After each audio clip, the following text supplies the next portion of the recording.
Hello guys! So marami nga tayong agenda today at ang pinaka-highlight ng video nito ay ang pagpunta natin sa BGC.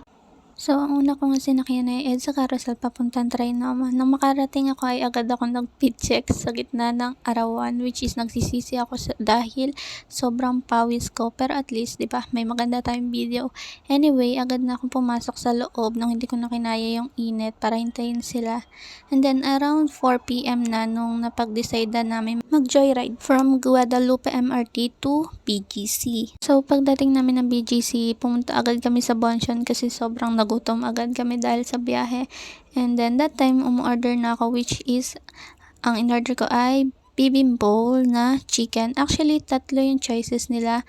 It's either beef, chicken, or seafood. Seafood sana, kaso ang choices lang sa seafood is fish. So, after namin kumain, naglakad-lakad na agad kami kasi nga tatlo kami, tas tatlo yung cellphone, pero lahat lobat, nakakaloka.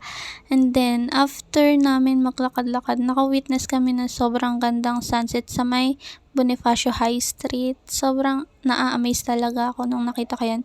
And then, nang nagabi na around 6 PM, napunta kami dito sa part na to na every weekend sinasara para sa mga stalls and boutiques ng jewelries, clothes, and foods.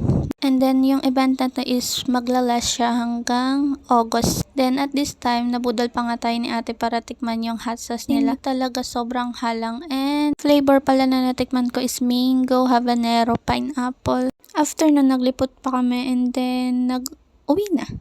Tinanggal ko na agad yung contact lens ko and then nagpalit na ako ng damit and then tinanggal ko na din yung mga accessories ko, nagsuklay and then yun lang. Thank you for watching. Bye!